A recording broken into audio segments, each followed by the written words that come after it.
J'ai appris ce matin qu'il y avait eu un incident grave. Au début, on était sur 5 blessés, dont 3 blessés graves, liés à une explosion, en l'occurrence de la chaudière. Ça s'est passé ce matin vers 8h30. Et bon, j'ai souhaité rapidement venir sur place pour voir qu'est-ce qui s'était passé et comment on traitait ça.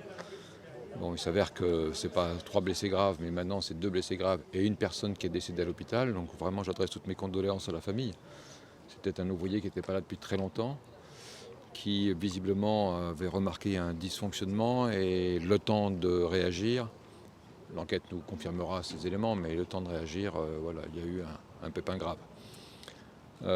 C'est grave, ça arrête l'entreprise. Maintenant, c'est à l'ensemble des services, sapeurs-pompiers, gendarmerie, inspection du travail, inspection des installations classées, de venir voir pour essayer de comprendre ce qui s'est passé, de refaire le film à l'envers et de regarder quelles sont les causes réelles de cet incident, de cet accident, de ce drame, pour à la fois régler la question des responsabilités et puis surtout faire en sorte que ça ne se reproduise pas.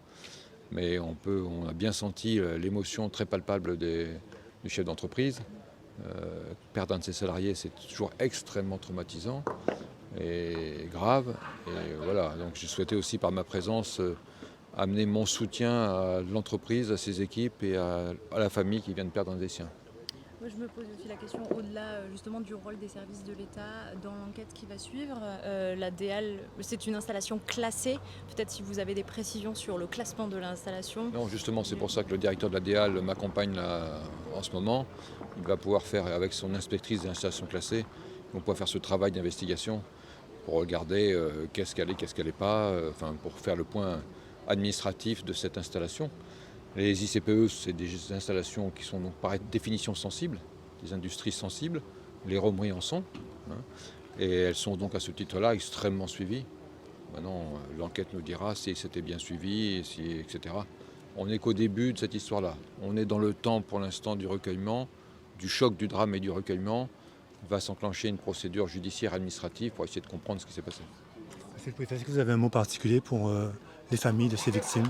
Bien évidemment, ma première pensée, c'est pour la famille qui vient de perdre un des siens, qui était une personne de 50 ans, qui est décédée parce c'était celui qui avait en charge la chaudière, donc qui était au plus proche de l'accident, qui a pris le plus fort souffle. Bon, vraiment beaucoup d'émotions, ça se sent d'ailleurs sur le site, on le comprend parfaitement. Et moi j'adresse toutes mes condoléances à toute la famille, à toute l'entreprise, à toute l'équipe aussi de l'entreprise, parce que perdre un de ses collègues, c'est toujours très traumatisant. Il faut d'abord penser à eux, et puis une fois que ce deuil, le deuil n'est jamais passé, mais une fois que les constats seront faits, on regardera comment et pourquoi ça s'est passé.